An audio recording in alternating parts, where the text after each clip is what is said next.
Olha, nesse vídeo aqui eu quero trazer um conselho para ti e para todo mundo que investe hoje em fundos imobiliários. Vai ser valioso também para quem quer começar a investir em FIIs, mas só vê o IFIX cair e fica na dúvida se isso constitui uma oportunidade para comprar ou comprar mais, ou se é um sinal de que fundo imobiliário é realmente conto do vigário, não faz sentido, e é melhor vender logo e comprar algo que está subindo. E o que me motivou a fazer esse vídeo foi um comentário do Cozinheiro Investidor. Como você pode ler, diz que continua comprando e está desanimado. Ele diz aí que parece estar enchendo um balde furado, e eu entendo ele e entendo todos que deixaram comentários embaixo desse. Enfim, aí tem outros investidores dizendo que estão desanimados, mas também tem gente como o Henrique, que diz que, olha, quando a onda virar, você vai se lembrar disso. Mas aí, quem está certo, né? Quem está desanimado e vendendo, ou quem está comprando e conseguindo se manter fiel ali à sua estratégia de fundos imobiliários nesse momento. Eu vou tentar te revelar nesse vídeo trazendo um conselho que é o mesmo conselho que eu levo aqui para os clientes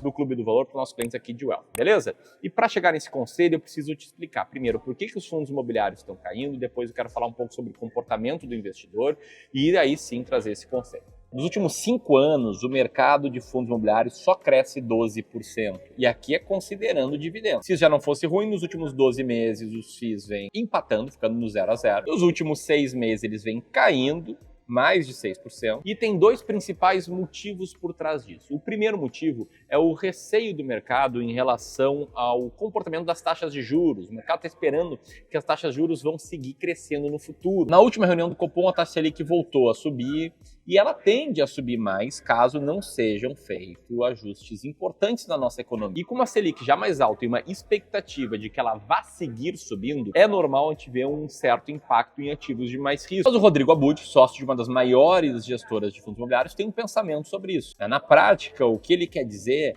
é que o mercado precifica o medo muitas vezes e nem sempre esse medo é justificado. E é isso que pode abrir janelas de oportunidades. Bom, esse aqui é o primeiro motivo que está intimamente ligado com o segundo motivo, que é a questão fiscal no Brasil.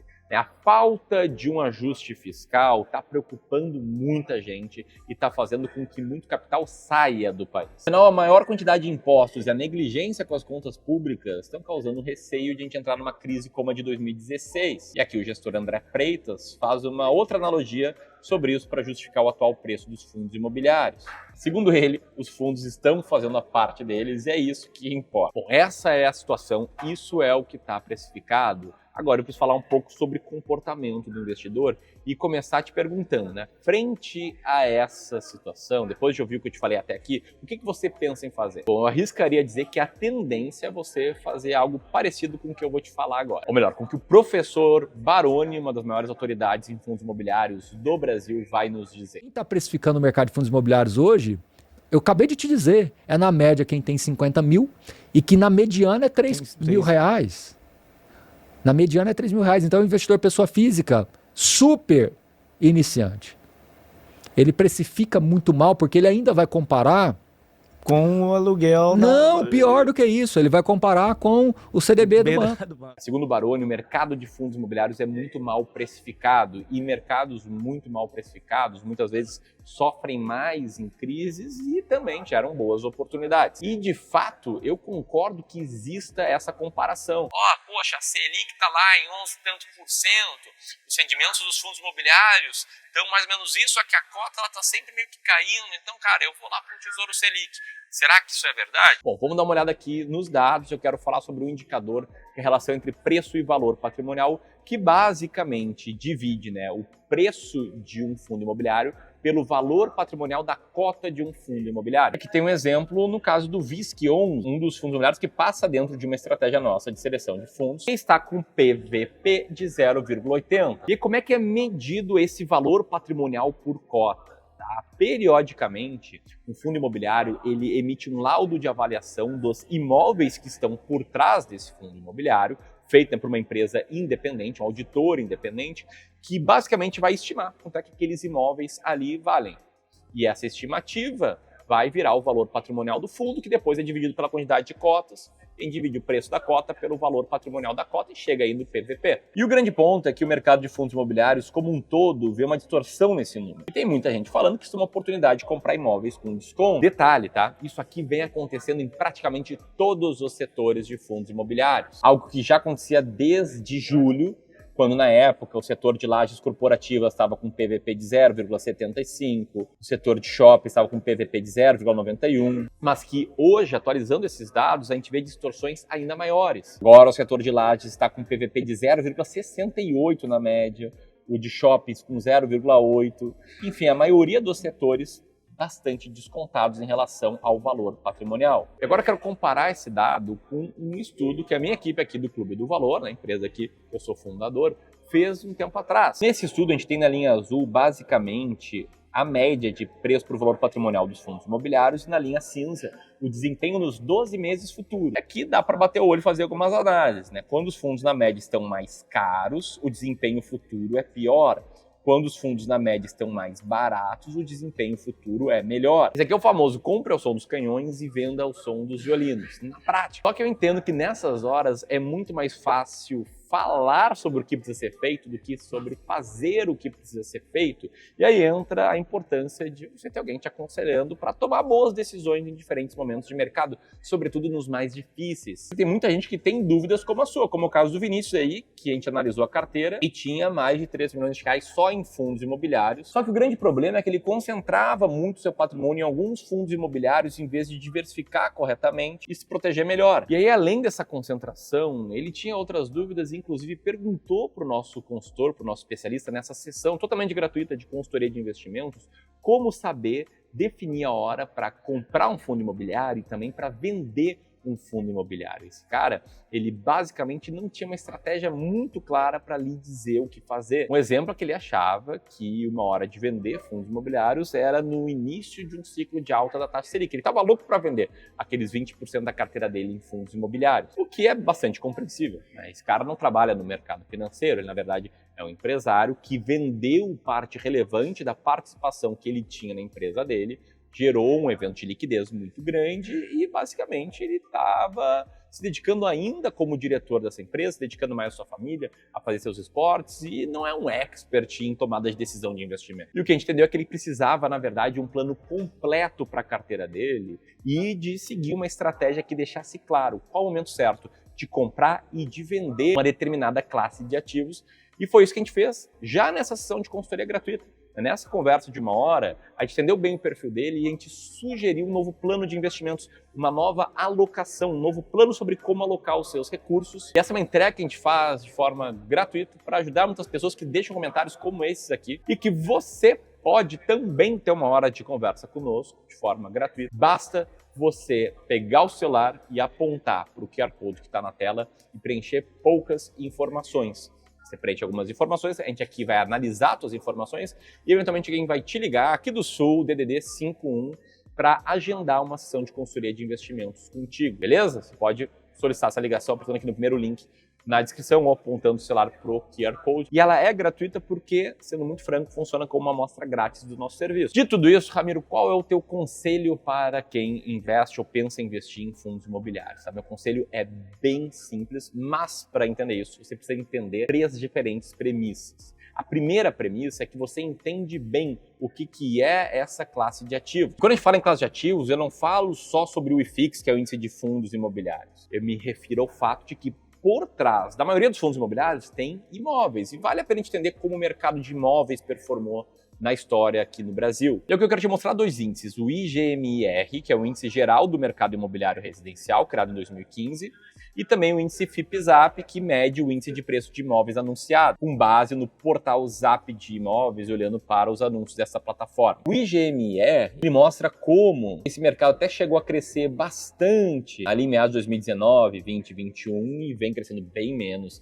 recentemente. E o índice FIPZAP mostra bem como o preço de imóveis estava crescendo bastante ali em 2009, 2010, 2011. Aqui foi onde surgiu o IFIX e de lá para cá essa taxa de crescimento caiu bastante. Lembrando que dos fundos imobiliários, a lógica é que você investe em fundos que têm imóveis, que exploram esses imóveis para aluguéis e repassam esses aluguéis para seus cotistas. Então, em cima dessa cotação aqui do índice FIPZAP, a gente teria que considerar também que você estaria recebendo aluguéis e usando esse dinheiro para reinvestir em mais imóveis, por exemplo, o que até melhoraria esses dados. Enfim, essa aqui é a primeira premissa. A segunda premissa é entender que, embora o IFIX exista há pouco tempo e não tenha um resultado muito bom desde que surgiu, não. Ele subiu 100%, porém em 12 anos, né? Pode ver que logo que ele surgiu, ele teve um período bem ruim, ali na nossa crise interna, depois ele subiu bastante ali até o pré-pandemia, e de lá para cá ele meio que está no 0 a 0. O fato é que essa classe de ativos, né, investimento em imóveis no mercado financeiro,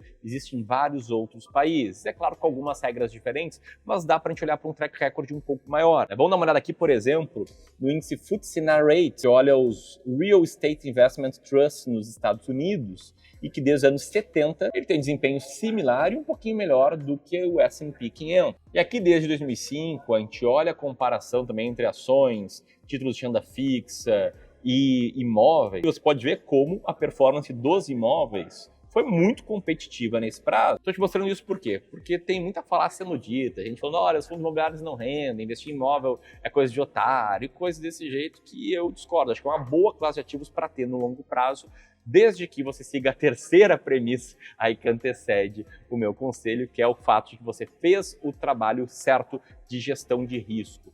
Como assim, Ramiro? A gente acredita aqui no Clube do Valor que todo investidor tem que ter um plano de investimentos claro. A gente cria o seu plano na sessão de consultoria que eu acabei de falar. Esse plano aqui é um desenho de como compor a sua carteira, que deve contar com algo de 3 a 6 diferentes classes de ativos. Você pode ver aqui nesse exemplo, uma carteira sofisticada, que alguns clientes nossos seguem, como o peso de fundos imobiliários é cerca de 20%. Ele faz isso por conta da diversificação e por conta do fato de que muitas vezes uma classe de ativos, como os fundos imobiliários, podem performar mal por um prazo um pouco maior, como é exatamente o que está acontecendo agora. Só que não basta, né, garantir que, sei lá, fundos imobiliários vão ser 20% da minha carteira de longo prazo. É importante também você diversificar dentro dessa classe de ativos. Então, por exemplo, se você vai ter 20% investido em fundos imobiliários, a gente gosta muito aqui de diversificar em 15 diferentes fundos, fazendo com que, na média, cada fundo seja 6,7% da carteira de fundos imobiliários ou 1,3% da carteira do investidor, te protegendo caso algum fundo despenque, caia 99%, ou caia, sei lá, 80%, e não vai te fazer quebrar nesse caso. Colocadas essas premissas, meu conselho é o seguinte: vá sempre contra a manada nos seus investimentos. Eu vou te mostrar como a manada se comporta, tá? Esse aqui é um gráfico que a gente dá uma olhada aqui num fundo de ações do Itaú, vê aí a evolução desse fundo e também dinheiro que as pessoas colocam no fundo, tá? Aqui essa linha cinza para cima, e dinheiro que as pessoas tiram do fundo. E você pode ver que sempre que o fundo está subindo, as pessoas colocam dinheiro no fundo, quando ele cai, elas tiram dinheiro do fundo, ela volta a subir. As pessoas colocam dinheiro, volta a cair, as pessoas voltam a tirar dinheiro. E isso cria uma distorção. Esse fundo aqui, por exemplo, ele rendeu 9,8% ao ano. E o investidor médio, por ir sempre com a manada, comprar na alta e vender na baixa, viu a sua carteira render apenas 0,4%. Esse é o comportamento da manada, é comprar aquilo que está na máxima histórica, aquilo que todo mundo quer comprar, e falar, nossa, isso aí é o conto do vigário, isso aí é picaretagem, para aquelas classes de ativos que não estão indo bem há mais tempo. Agora, como ir contra a manada? Essa aqui é a pergunta de R$1 milhão ou mais, tá? Porque aprender a ir contra a manada, caso você tenha uma boa capacidade de renda e de aportes, vai te fazer ter milhões a mais aí no seu patrimônio até o final da sua jornada. Eu vou te trazer um exemplo real que a gente viveu aqui no clube, tá? No final de 2019, a bolsa estava tendo mais um ano bom, ela chegou a subir 32% naquele ano, e ela tinha ido muito bem em 2016, 17, 18, e era o 4º ano bom seguido. E você pode ver que estava todo mundo investindo em ações. Aqui no YouTube, vídeo sobre ações, todo mundo clicava. 88 bilhões foram investidos em fundos de ações no ano de 2019. E o que a gente estava fazendo aqui era ir contra a manada. A gente estava vendendo todos os meses um pouco de ações e fundos imobiliários. Já vou te explicar por que a gente estava fazendo isso. Mas antes, o que aconteceu depois de 2019, no início de 2020? Veio uma crise muito grande, a chegada da pandemia, a bolsa despencou e ninguém mais queria comprar ações. A gente vê esse tipo de manchete, né? O que fazer com seus investimentos em ações? E as pessoas falavam, olha, vai com calma, não compra não. Ou ainda, né, o que fazer com seus investimentos em dia de pânico? E falavam, olha, os riscos aumentaram, tem que ter paciência. Ou para quem queria investir em ações, os caras falavam, não, parcimônia, vai devagar, ninguém sabe qual fundo do poço. Ou ainda, olha, não precisa zerar o investimento na bolsa, mas tem que ter alguma estratégia de redução de alocação. E o que a gente estava fazendo, seguindo uma estratégia que eu já vou te mostrar como fazer para ir sempre contra a manada? Bom, a gente estava vendendo renda fixa, os ativos que caíram pouco ou até não caíram, para comprar renda variável, ações e fundos imobiliários. Agora, que estratégia é essa? Essa é uma estratégia simples, que é a do rebalanceamento. Funciona da seguinte forma. Primeiro, você desenha uma carteira ideal de longo prazo. Pode te ajudar a fazer isso na sessão gratuita de consultoria de investimento. Depois, você monta essa carteira, vem uma crise no mercado ou simplesmente passam-se os meses e ela vai ficar bagunçada, como é o caso aqui desse exemplo que eu estou te mostrando. O que diz o rebalanceamento? Ele diz para você vender o que está com peso superior ao alvo, vender na alta, ou usar aportes novos para comprar o que está com peso inferior ao alvo, comprar na baixa. E assim você garante que vai estar indo sempre contra a manada. Por isso, esse é meu conselho aqui para todo mundo que investe ou pensa em investir em fundos imobiliários. Se você quiser a nossa ajuda para investir melhor e para entender qual a sua carteira ideal de investimentos, aperta aqui, preenche seus dados e atende a ligação aqui nossa. E se você quiser entender melhor essa estratégia de rebalanceamento, essa forma de investir, tem um vídeo secreto aqui no YouTube, que ele está não listado, você não vai encontrar ele em outro lugar que não o final de um vídeo como esse aqui. Eu vou deixar o link aqui para você saber mais, beleza? Um grande abraço aí e até mais.